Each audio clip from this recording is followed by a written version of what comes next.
What's good, YouTube? What is going on up next, family? Danny here, back, and I have the founder of AURUM, Bryan Benson, the man. We have him on the channel with us now. We got a full AMA going on. What's going on, brother? How's it going over there? Oh, it's all good, man. It's all good. I'm honored to be here. You guys are notorious in the space, and so I'm just fired up to chat a little bit with you, learn as much as I can from you, and share a little bit about the cool stuff that we're doing. I appreciate that, man. I'm so happy to have you on the channel. Obviously, AURUM's been doing big things in the space. I've checked out the platform, and I was just super excited when I heard that you were available to come on the channel, join us, give us answer some questions for us. And we want to know a little bit about your background, what you've been doing in the space, where you came from before AURUM, and how this team actually came together when it was time to launch. Yeah, so my background, I'm originally from the United States, but I lived most of my life in Latin America. So I grew up in Peru when I was, high school, elementary years. Moved back to California to go to college, university, and started working straight out of university in the mailroom at Morgan Stanley. And so this was sort of my first exposure to the traditional financial system. And I stayed there a few years. I got involved in futures trading early on, went up to San Francisco and stuff.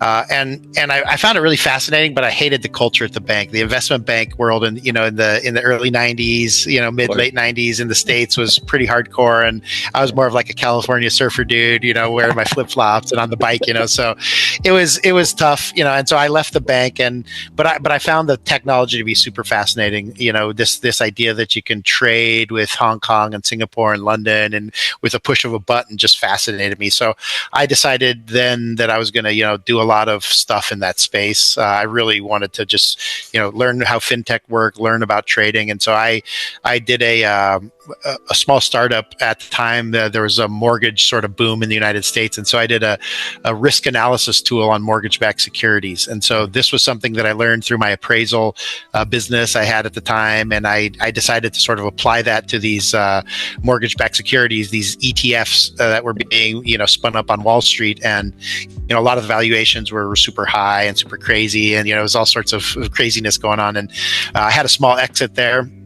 I transitioned for a few years into oil and gas tech and lived in Latin America, moved back to Latin America.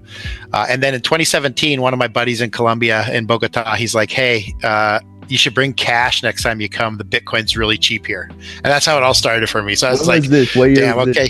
2017, end of 2017. So it was right before the crazy boom. And so I brought $8,000 on the plane. We went to this shady little spot. We bought the Bitcoins. We sent it to a wallet and we made 8% without doing anything. So I was like, the light went off in my head and I quit my day job and we started trading. Wow. The next year I started doing futures trading at the end of 2018 when there was a couple different platforms that were using BitMEX. Binance launched some of their early derivatives products in the end of 2018, and I did pretty well there. But the risk parameters are totally different than in the sort of the futures trading on Wall Street and at the bank level. And so I got wrecked a few times, and it was kind of a a learning experience. We've all been there, brother. We've all been wrecked in this space. It was brutal for a few times, but then I made some good money and was able to make a little bit of a living out of it. And then I decided that I really liked the tech and I was going to dive into a project. And so a friend of mine headed up the innovation lab at a large regional bank in Colombia. And so we did a POC where we made a small payment app on Algorand, which is a layer 1 blockchain. Right. So I was doing this, and at that time Binance was around, but they weren't real well known in Latin America. I think we had less than 100,000 users across all of Latin America. And so I was recruited by Binance to help lead the localization effort and the expansion effort. And so I came on originally as a director of Colombia. And then I was promoted within the first 4 months to being the director of Latin America. So I helped to launch some of Binance's most successful projects in the region, Binance P2P, Binance Pay, some other futures products, derivatives products, some options products, and Binance Pool.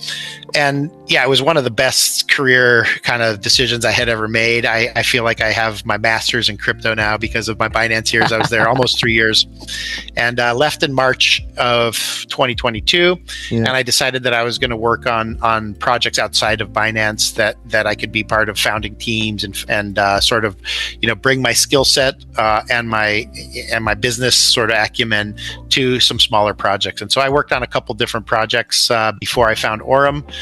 And yeah, I mean, that's, in a nutshell, that's sort of where I come. I've been doing this for a little while, but, I learn something new every day, and it humbles me, each and every day is an amazing experience, and just super thankful to be a part of this industry that's really changing the world and making opportunities for tons of people, Look, Bryan, you get wrecked enough in the space, you get your masters. We all got our masters at this.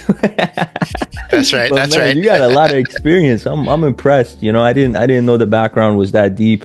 It's really nice to know that you come from that background and you've launched a project, especially with AI blowing up in the crypto space now.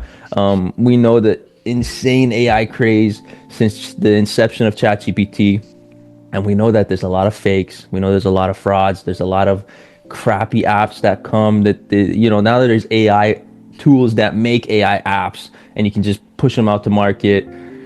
So, AURUM having to be in this AI space as well, and with the trading bots absolutely blowing up in 2025, what kind of separates you guys? What kind of separates the AURUM versus, and actually having a separated, truly advanced AI bot from just these hype-driven tools that we see in the space right now? All these ones that are popping up every single day, it seems like.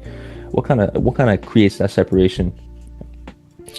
Well, I think there's a ton of hype in this space, and it kind of reminds me of the early days of the internet, where everyone had a website and everyone was selling something on the website. And if you look forward 20, 30 years, you see that 2 or 3% of those things were actually mind blowing, life-changing companies, Googles and Facebooks, and there was real innovation happening, but it was surrounded by tons and tons and tons of hype. And so I think in 2025 the real value of AI is less about automation and it's more about intelligence. Yeah. And what I mean by that is a true AI system doesn't just follow the markets and do TA, technical analysis. It really starts to understand them. It starts to learn from them, and it starts to adapt in real time. So it's not one of those things where it just gets really good at doing what us humans can do, but it starts to take it a step further. And that really requires super advanced models. Mm-hmm. It requires financial engineering. I think ethics is a big part of it too. It requires ethical design and infrastructure that's capable of actually scaling globally. So the way I look at it is most bots in the market really chase headlines and go for more of a marketing spin. But the real ones are sort of building quietly and are able to deliver consistently, and nothing's perfect, but, we're able to do really, really well by keeping our heads down and building the best products we can. Wow. Yeah, that's an incredible answer. I mean, a lot of these huge aspects are overlooked in the space when people are launching these projects. They just want to bring something to market. They don't really think about the UI. They don't really think about what's happening with the user security, which is such a huge thing in the space. You see some of the biggest exchanges in the world now being compromised. So, when you're building this tool out, what infrastructure is actually really needed to support real-time and high-frequency AI bot execution without having that compromise of security? Because we know how essential that is in this space, especially when it comes to user data. So how do you go about that without compromising that security? Well, very carefully is the short answer. But what that means, I think, is you have to think beyond speed, right? And so there's this thing that HFT AI bots are able to do, this high frequency trading, and clip a point here and there. And the reality is that it's not that easy. It's more about precision under pressure, I would say, and less about speed and quantity of trades, right? So real-time AI execution demands a couple different things. First of all, low latency architecture. I think that's something that's super important, because when you do see an opportunity for a trade, you can't wait in line and have it executed, minutes after you want it. It needs to be extremely fast. The second thing is predictive analysis. analytics, I think that's important to bring that out to the edge. So you can have a core, you can have an LLM that does these things, but if you have that out at the edge where the trades are actually happening, you have a huge advantage. And then, like you said, security is huge. You have to have bulletproof security, or your assets go away, your people do, and you have giant problems. And so I think that's across every interaction that we have. We're focused on security. So we're really focused on taking that dynamic liquidity routing, anomaly detection. So if things are weird, if things seem fishy, or like there's something smells weird, sometimes it is, and you have to really be able to detect that in seconds so that it doesn't affect your trades. And then I think there's failover systems as well. So sort of backups to backups. Think of it like a stop loss in a futures trade. You may think you're going to do good, but it's better to not lose everything than to stick to your guns and stick in that trade as long as you can. So this is not copy trading. We're not finding a really good trader out there and mimicking what they do. It's something different than that. It's institutional grade infrastructure that's tailored to these environments, right? So the data that's collected in these things is immense, and we as humans aren't able to understand it all in real time. Yeah. But these machines are starting to catch up and get pretty good at that stuff. And so I think it goes really more towards a institutional grade infrastructure and less about some of the gimmicky things like copy trading and these things that a lot of the projects are doing. And it makes me think about that, because I've tried copy trading. I've traded for the past 6 years. I show people how to trade in the bull, trade in the bear. You're a trader yourself, and it makes you kind of think: is AI trading the future? Is human trading still going to be, one of the biggest parts of the trading space, or are AI bots going to fully replace that human discretionary trading? Or is this the future going to be, around a hybrid type of model? Even from your own experience, you personally trading and you using the AI bots, what do you think? What do you think there is here? You think this is going to be a fully, because we all make mistakes, right? We can make mistakes. The AI can make mistakes. We can't really predict the future of the market. We can try our best, based on all the indicators and the charts and this and that. But what do you think is here? Who makes the least mistakes? And is the hybrid model something that we're going to move forward with, or is it going to be a fully AI bot model? I don't think it's going to be fully either. I think a hybrid is not the way I would necessarily describe it, but I think it's going to be a little bit of both. And I really think that human intuition goes beyond what I've been able to see in LLM models, not only in trading, but in questions that you ask it or things that you want it to do. It seems like it's empowering us to do certain kinds of things, but it's not replacing how we think and the value of the human brain, right? I think the future, we're not going to see man versus machine and this sort of movie like thing where they're fighting us. I just don't see that happening.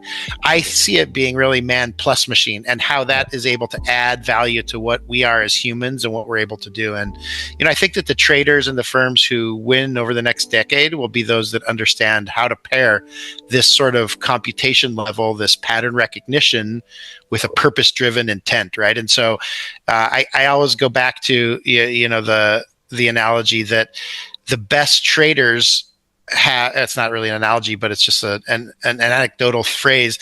The best traders still have emotions, right? Their wife might have done something to them. Their kid's sick. There's emotions in there, and these things, are a problem for trading sometimes. And I think the other thing that's really a big thing is ego. Like, we as humans have these crazy egos, right? We're like, oh, I did that before, I can do it again, I'm better. That it's like we get these crazy ideas in our mind. And I think one of the strengths of the AI powered bots, if we can call them that, is that they don't have any of those emotions, right? So there's this fine line between intuition and emotion, dominating us. And I think that's something that's beautiful with this technology, because we're able to sort of erase that out of it, but we're able to inject our intuition into it when we really need it. And I think it's going to be a hybrid model, but I think it's going to be man plus machine is the way I like to talk about it. Yeah, no, that makes a lot of sense. I mean, it's that ego, it's that emotion that always ends up being the downfall. I mean, I could just think for myself from experience. Whenever I make a big loss, then I'm chasing that loss, and I'm chasing it, and then you end up making it worse. So it's really interesting to have a system set up where there's no emotion behind it. But then you think about the certifications, the experience, the traders that have been doing this for 20, 30 plus years in forex, in indices, in commodities, and then crypto. What are the benchmarks or some sort of certificates that we could bring more legitimacy to trust AI bots as that financial tool for, the majority of people? Like when you look at, for example, copy trading, and you have an absolute crazy trader, that's been killing it for the past couple of years, that has the numbers to show for, that has the certificates, that has completed this, completed that. Where can we meet that for, AI trading bots? That's a great question, and that's something that I'm really trying to solve for over at Aurum, and really in the last several years in this industry. And it's one of those things where I believe that we need more than numbers. We need verifiability, right? And that's kind of the whole idea of this decentralized world. And I like to think about decentralization, the way CZ, for the CEO of Binance, or the ex-CEO of Binance, used to think about it. And he always said it's a spectrum, right? Like, not everything in this space is the same level of decentralization. The Bitcoin is way more decentralized than, I don't know, Solana or like some other one that's out there, right? And so I think we need to be careful there. And I think standardized performance audits are one way to do this, right? It's hard to audit what someone just shows you, but if you can go to the source and be like, hey, I looked at it, I saw this is real, I think it's pretty easy. I think another thing in our space is really important is transparent payout structures, right? Because let's say that the bot does really well, but you're not getting your money, or you're like, you're not getting your payout the way you want to. People tend to get really upset, and then I think it also goes with real time access to historical data, and that's kind of the verifiability side of it, right? We need clear disclosures on how these models work, how their behavior is, and what their historics is. But it's just like we say at the beginning of almost any pitch, and this is not financial advice. Do your own research, and past performance is not an indicator of future returns, right? Yeah. And so that's really where the AI bots can really excel, right? Because you can see what's happening, you can see how it's worked, and you sort of extrapolate that in the future better than you can with a human trader or whatever. So I think that in the future, I see a space where third-party AI certifications become a thing, a big thing too, is almost the norm. I think, people aren't going to want to get into these kind of projects unless they have that. And they're like, hey, this has been audited, this has been certified, this is, security audit has happened, much the way that we see that with software today, or fast forward to smart contracts or blockchains, or, things that we're using on a daily basis. Well, a lot of those things have been audited, but, that being said, Wormhole was audited too, but they got hacked for $270 million, through a smart contract breach, and so I think the human side of it is also a pretty delicate thing, because humans can go rogue and go bad and do these, and that's why I think the AI thing is so powerful, is because there's going to be a lot less of that. And once we get to this point where we can certify that, users should look for teams who really show you what they're doing, and don't just say, hey, trust me over here. That's a lot of marketing jargon. But if you can show it on chain and show a certification and show that your AI bot works really well, I think it opens up data, it opens up user first design, and a lot of really important things that are going to help our industry. And so I see this as a huge win for people that use this technology, but I also would say that it's not quite there yet, right? And so we don't have a standard for AI bots. We don't have we don't have insurance on AI bots yet. There's all these things that will probably be coming, and I think they will be the norms eventually. But we're working hard to bring those to the market. Wow, yeah, that's an incredible answer. I mean, it's the future, right? The future is now, and things are changing, and people need to understand that. And if they want to be a part of that wave and start, making that money for trying something new, then you got to take some risks when it's brand new. And you've been involved in so much building of different ecosystems. We talked about your ex-boss CZ, being at Binance, building ecosystems at Binance. Now you're applying that over at Aurum, a whole new chapter, different company, but you're building different fintech companies in the space. You must have learned the different, ingredients or something that works, because there's a lot of roadblocks in this space, and when you're launching a project, I gotta tell you, man, I've tried it before. I've looked at 1,500 plus projects in the last 365 days. I've tried launching a project in the past. It's difficult. There's a lot of roadblocks. There's a lot of FUD that comes with the space. So, what kind of ingredients did you pick up along the way to create that fintech unicorn in the Web3 space, as we like to call it? Well, I think that's a great question. I think every founder out there should go back to this question, right, before they even start working on their project, Yeah, because the idea is that there's real problems in the world, right?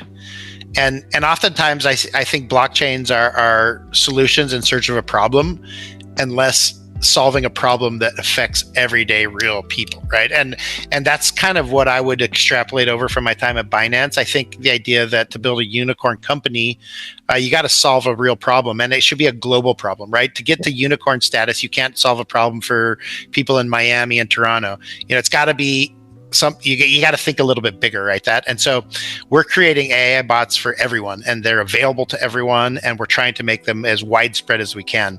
And I think if you look at what Binance did one day, Binance solved the problem of fast crypto trading, secure, safe, fast, reliable crypto trading, with a user interface. Now, some people think the interface was too complex and had too much stuff in there, and the light version came out, right? But I think at the time, it's almost eerily similar to what we have today, because at that time there were a lot of scam crypto exchanges, right? And there were a lot of exchanges that people just didn't trust, and people are like, ooh, no, Mt. Gox, this and that, and all these things that happened. And Binance was really able to pioneer with other companies as well. I mean, I think Coinbase did a good job at it. I think there's other companies out there, Kraken, and all these different companies. But at the end of the day, trading bots are similar to that now, because you see just a host of noise out there in the market. And, now a global goal is to create a top standard company for these AI bots, just like Binance did for the exchanges, right? And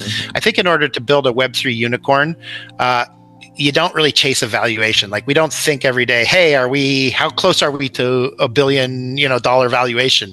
We don't think like that at all. What we try to do is we try to build a foundation that could actually be grown onto, right? And so, it starts with solving, like I said, a real problem. And I think the real problem out there is that trading is complex for people, and people think that they can do it, but then they get wrecked and they think it's a scam, right? But yeah.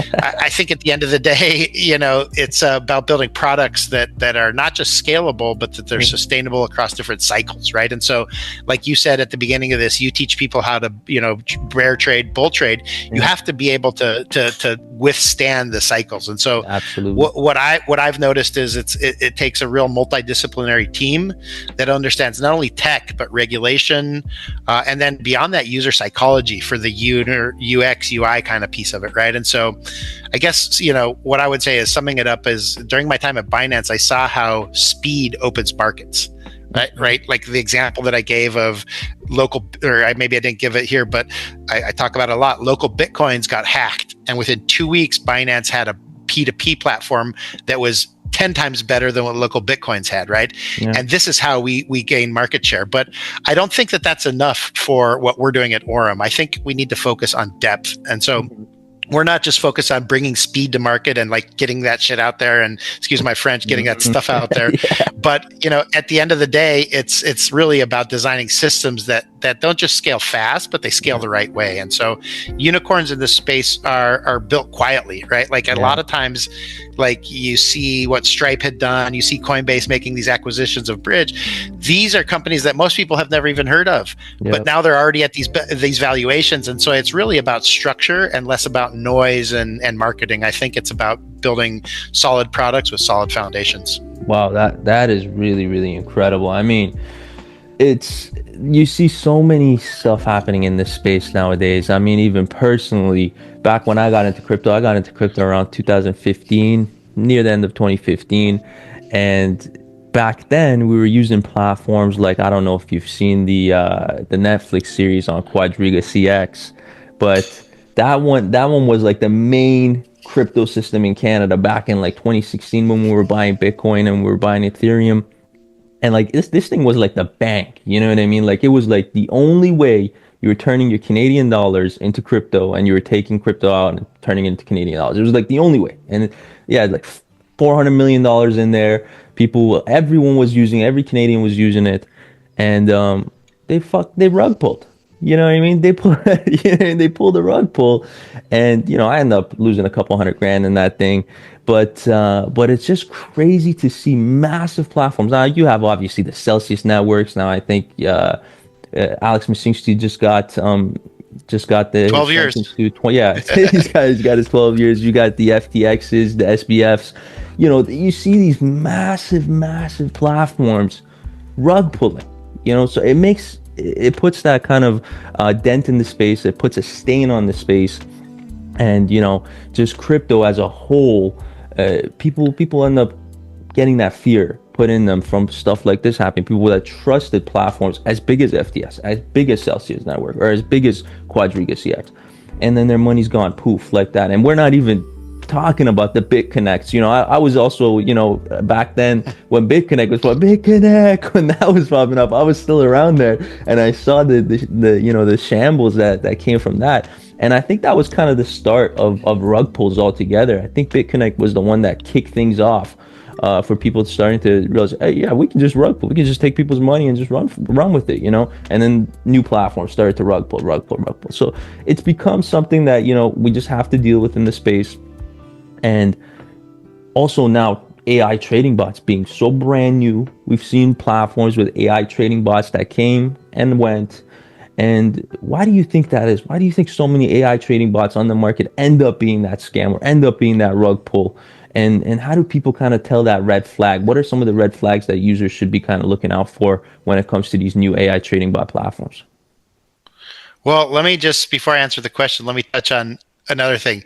If you take a look at, I don't know if you've ever heard of a guy called Bernie Madoff, but he didn't use crypto, and he was kind of the king of it. I think if you look at Lehman Brothers, if you look at Bear Stearns, if you look at like what happened in the in some of the crashes where it literally took the governments, the U.S. government and European governments and others to bail these giant companies out because we don't call it rug pulls, but I think at the end of the day, there's a lot of dishonest people out there in the world. And my theory on it is that those kind of people are going to use the best technology because it's easiest to scam people, right? And so I think hype is really easy to sell and it's hard to sustain. And that's, it's like a con artist's dream, because you got this thing that settles instantly, that you don't have a physical product for, that it's just really easy for people to do that. And so crazy you say that, Bryan, because if you go onto my channel and if you go back to 2021, if you go back to when COVID just hit, I had an interview just like this with Alex Masinski for an hour and a half, and he was telling how he's going to change the world. You know what I mean? And then stuff like this happens. So it's like this honesty is so insane in the space. And maybe it's things that change over time in people and in companies that make them take that route. Maybe at the beginning they're all for it, they're all for changing the world, and then there's different things that happen over time, right? Yeah, I think greed is a powerful force, and I think if you take a look at what happened with the mortgage crash, like I built a mortgage risk analysis tool. And what I tell everyone is if all the banks on Wall Street would have used these kinds of tools, we wouldn't have had this crash. But it was so easy for them to print money by making ETFs on these mortgages that they were selling these credit default swaps for hundreds of millions of dollars between, giant banks. And we saw the ramifications of this. And so I think, as we look at, back to your question and directly as it relates to AI bots, I think most so-called AI trading bots lack a huge amount of transparency. They don't really have any governance in place like they should, and like we have at AURUM. And I don't even think there's real algorithmic logic in a lot of these things, right? I think a lot of them are just, doing what they do and just say going down. Say, yeah. It's marketing, 101. So I think users really need to sort of take this upon themselves to ask the right questions. Who's behind this? Does the tech stack real? Does it really work? Can I audit the results? And in my experience, the most dangerous thing in this space isn't bad tech. The tech is there and it's evolving and people are building it, but it's amazing marketers that don't have the architecture underneath of them, right? Like that's really the problem here. And that's really what a con man does. He's like able to sell you a dream when there's nothing below it, right? And so what we're focused on at Aurum is building the dream from the architecture, from the foundation, from the first slab, from the first floor, and that's going to take us to where we want to be. And so, I think if you're just able to dive into the people, the tech, and verifiable results, I think you're halfway, more than halfway to where you want to be. And I think that it's kind of like with milk, the cream rises to the top, and eventually that's the way it's going to be with these AI projects as well. Yeah, that's actually, that makes a lot of sense in the way you put it, and it makes me think like people really don't do their due diligence. They see a shiny object. They see somebody out here blabbing about this and that, and then they go and put their money towards it. But if people actually came under and looked at the architecture and actually looked into the technology behind something, then everything else on top of it is just, bells and whistles. And it really comes down to that essence of what the project is doing. And that's why I love what you're doing at Aurum, man. The transparency is there. You yourself, great guy with tons of experience in the space. So I really love what's happening there. And I kind of want to know, what steps did you kind of take for Aurum to bake that transparency into the architecture and not just other aspects of the platform, other features like the messaging and so on and so forth, but actually the architecture, the full architecture of the platform. How did you bake that transparency in there? Well, I think it starts with the individual, right? Like I came into the project, earlier this year, and I think one of the things that's my philosophy is I'm just a humble servant of crypto. Like that's literally my motto. I say that a lot, right? And I think that transparency is really not a feature of a product.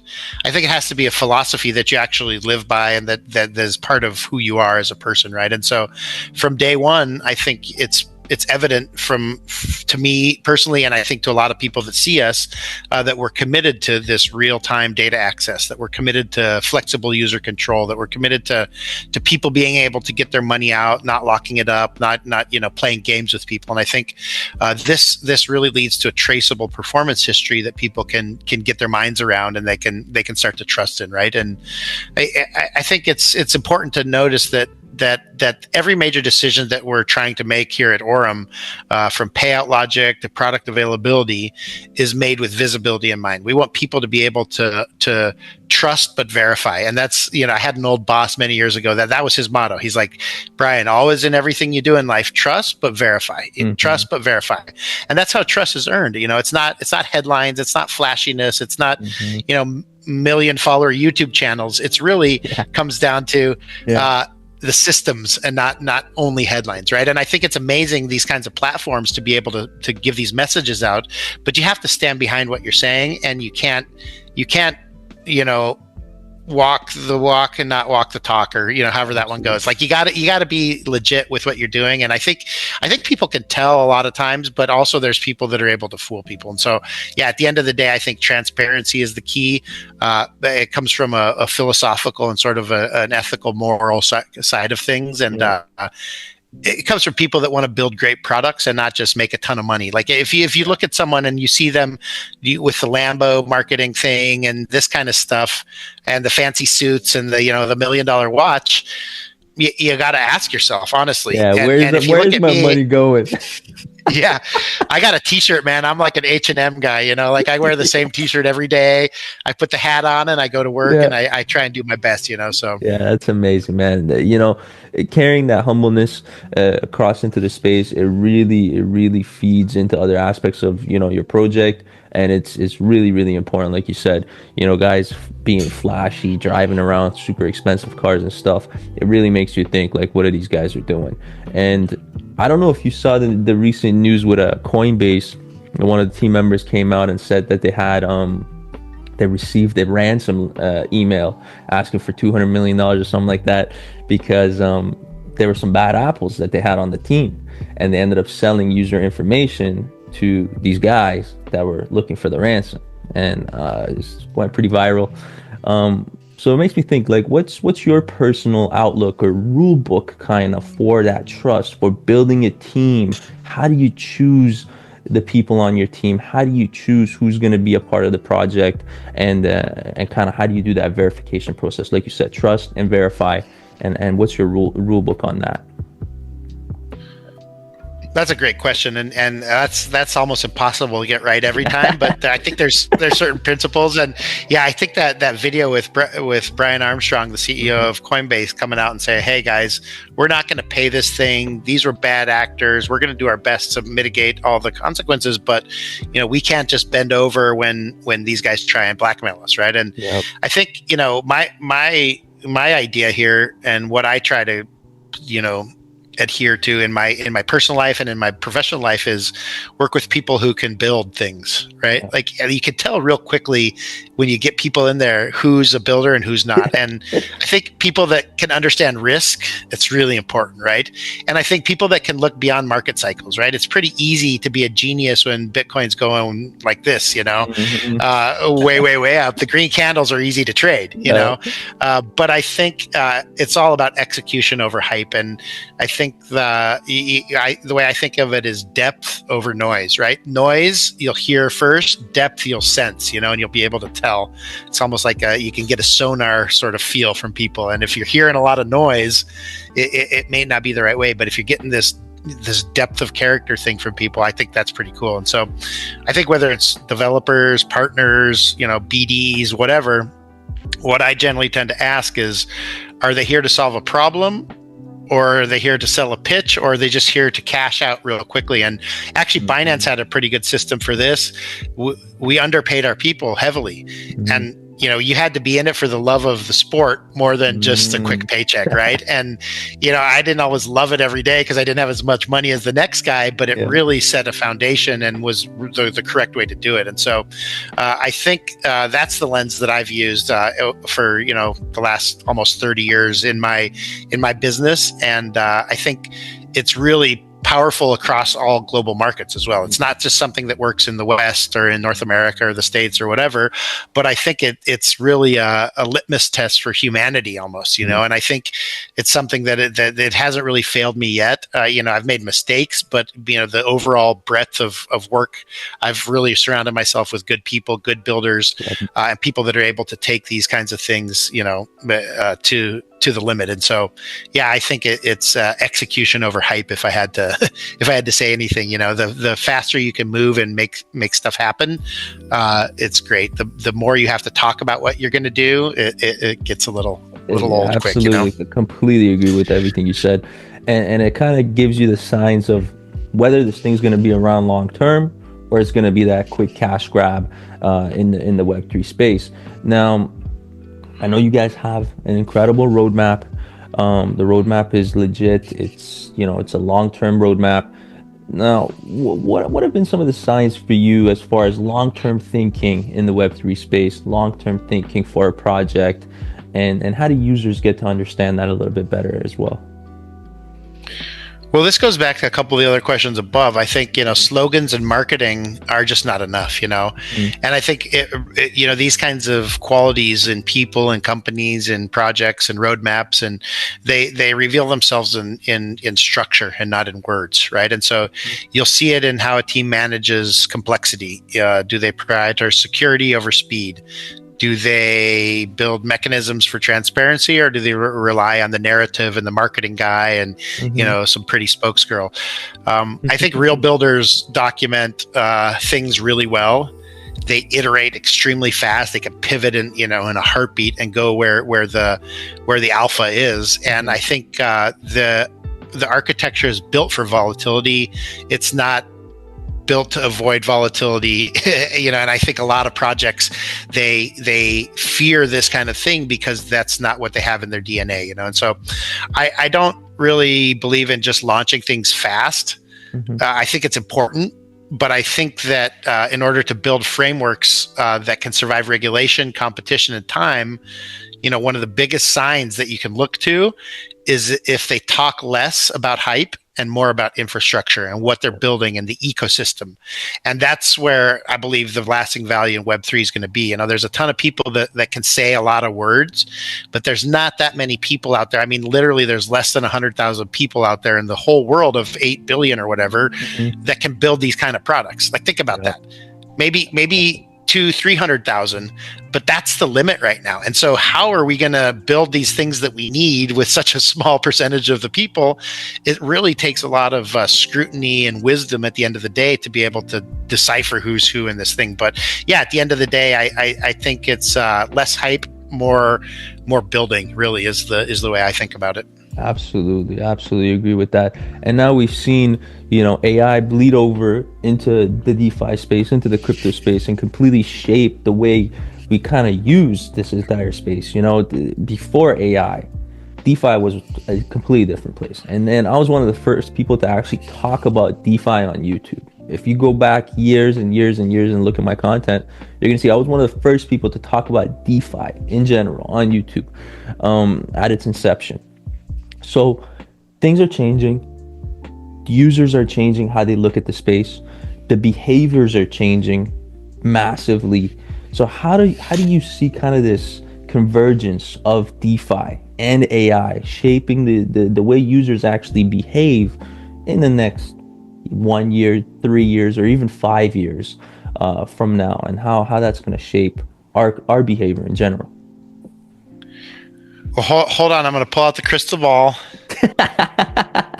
This shit don't work like it used to. Trust me. But no.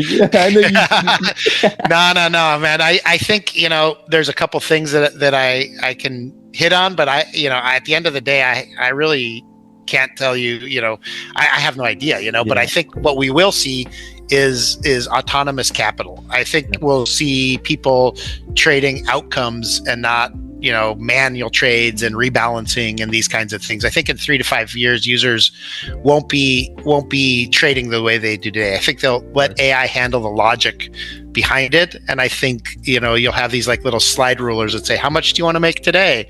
And how much are you willing to risk? And, there'll be these sort of outcome based things, and I think the entire UX of finance is about to change. Right. And so I think it's going to go a lot more from transactional, like, okay, push this button and, put your number in and you'll get you get what you get.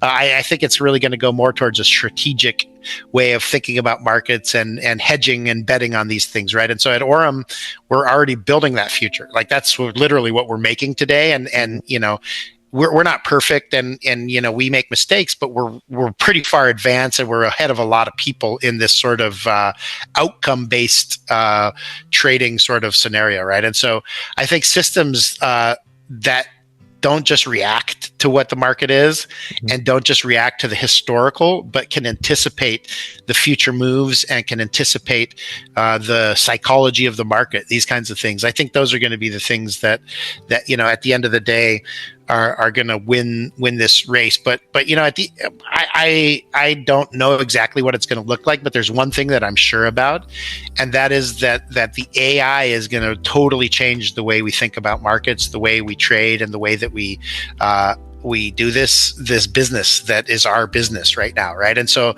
I think it's, if I had to sum it up in one word, it would be outcome driven technologies as opposed to transactional technologies. That's what I see happening now. How that shapes out, how that plays out, if it's 1 year, if it's 5 years, like I don't have all those answers, but I do know that we're building the types of technologies that people are going to be using to sort of shift from transactions to focusing on outcomes. Oh, I want to make 3%, in a day, a week, a month, a year. How can I do that? And what are some of the risk parameters that I'll need to tweak to get that done? I think that's what I see happening. And again, I'm going to put the crystal ball away now because that shit don't work like it used to. So tell me about my portfolio now. Where's that sucker going? No, man, it's true though. It's gonna be, there's gonna be a shift. There's gonna be a shift in this space for sure. And I think people are gonna be trying to just simplify things as much as possible, especially for the average Joe. especially for the guys that are, new in the space, or the guys that haven't, invested, and all they're invested in is their stock portfolio, or their GICs at the bank, or their RRSPs and stuff, that want to try something else different. They're gonna make it more user friendly for those guys. I feel like that's where the space should be kind of heading towards, is to not just go after the crypto guys, or the nerds, or the this or that. Kind of go after the general public. Make it more simplified in that manner.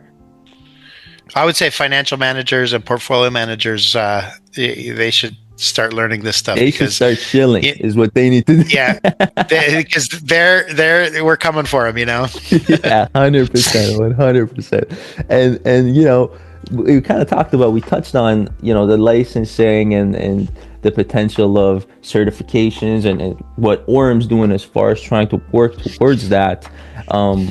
But how does Orum demonstrate trust structurally?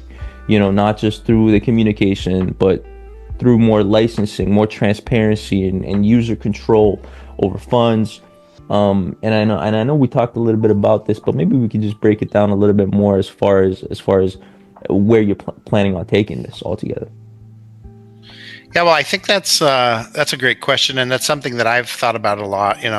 Before joining Aurum, as I join Aurum, I'm sure, well into the future, I'll be thinking about this as well. Because if you look at where Binance came from, when I started at Binance, we didn't have that many, regulated entities or jurisdictions that we were operating in. Now, we weren't doing anything unethical or wrong. We weren't stealing people's money, but still, the regulator Just didn't really evading like taxes. that.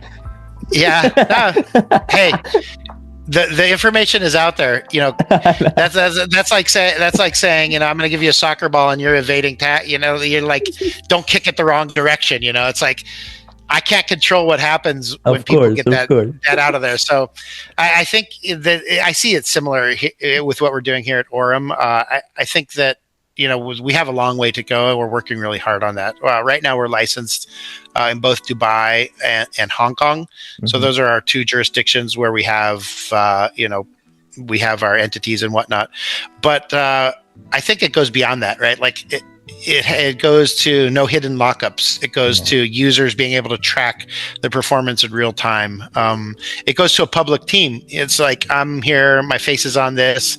Our CMO and our other founder, Ahmed, he's at the forefront of this. And we're people that are fairly well known in the industry, and, people know where I live if they need to. It's like, it's not that hard, and so I think that's a huge thing as well. I think our infrastructure is really designed for clarity and not complexity. We're not trying to muddy the waters. We're not, octopus that we shoot ink and try and get away.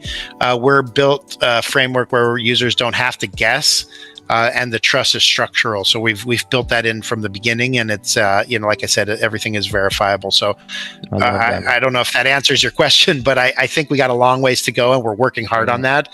But we've taken good strides in the early days here, and I think we're doing better than most AI projects. Absolutely. No, I think this whole AMA, this whole interview session, kind of answers all the questions that anybody's gonna have towards Aurum, because you're a very knowledgeable guy, tons of experience, and it's a huge pleasure for you to give us the time, hop on the channel, fully transparent, fully doxed, and kind of go through everything as far as the infrastructure, as far as the architecture, as far as the full system with us is hugely appreciated.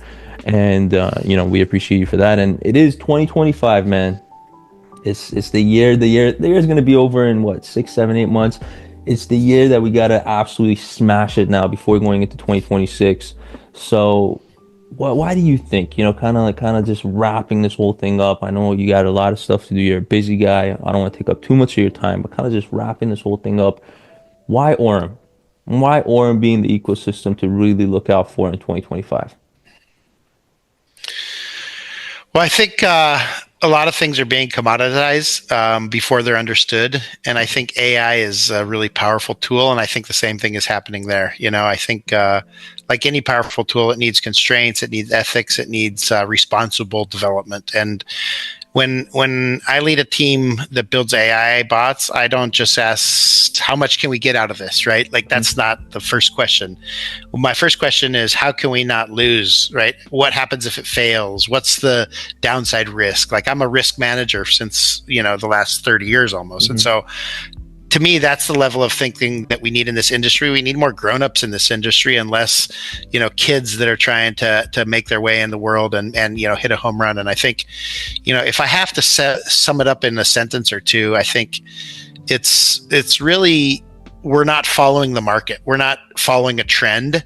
It seems like a trend, and it seems like, oh, you're doing AI bots, so that's old, and everyone's doing that, and it's long. But we're doing something way more complex than that, and way better than that. I'd say we're building the next layer of the market, right? And so, what does this mean? It means it's intelligent. It means it's transparent, and I think it's engineered for long-term value. Those are the key sort of components that I want to bring to this. And at the end of the day, I think Aurum really can have a big part in shifting the narrative away from scams, away from fast money, away from all these things that crypto has sort of fallen prey to. And I think if we can build an intelligent, transparent, long-term value for our customers and our users, we're gonna do okay, And so that's what I'm focused on. And I promise to do my very best. Sometimes, some days it's not enough, but that's all I got. So. Hey man, we hear you. I really love what you guys are doing. I love the message, and I love what the team has been doing so far. I can't wait to see what's going to happen in the next couple of months or a couple of years as well. Hopefully, we get a chance to bring you back on the channel, maybe closer to the end of the year, and see what the updates are, man. See what you've been up to. It's really interesting to see this AI and DeFi space shape the way they're shaping together right now, and it's guys like yourself, man, that's pushing that technology forward. Again, like my early days in the crypto space, I was probably more about like trying to make money and profits off of crypto. But you get to a point where you're like, okay, yeah, now it's about technology. I need to push this space forward. And when you have a big voice in the space too, you hold that a little bit of responsibility to try to put out the things that are going to help people and help the space grow altogether. So I really appreciate you for that, man. And we really appreciate you jumping on the channel today and bringing us all this amazing information about Aurum. And hopefully we can bring you back on the channel if you have some time and we can go through it again. But I think we covered some very essential things today. I think this video is going to be very helpful for people that either don't know about Aurum or already are a part of Aurum that want to find out more information about it. I think this is going to be very helpful. So I'm going to make sure all the links to the platform are down in the description below for you guys. You guys are going to be able to check out everything about Aurum, and anything else you need from me, brother, you always have direct contact to me, and we really appreciate you, my man. Yeah, I know. Same here. It's a promise. I'll be back here. Let's see how it goes over the next 6-8 months, and we'll come back and shoot the shit and talk a little bit about these things, and it'll be fun to reminisce. But yeah, thanks for having us, and we're pretty excited about 100%. If I'm in Dubai, man, next time, I'm definitely coming to check you out. Just know that. Yeah, come either there or Colombia, man. So you got like two fun places you can come see me at. So yeah, I might have to go to Colombia instead, boys. Hey man. All right, brother. I appreciate it, man. Thank you so much. Thank you so much, brother. Cheers. All right, cheers.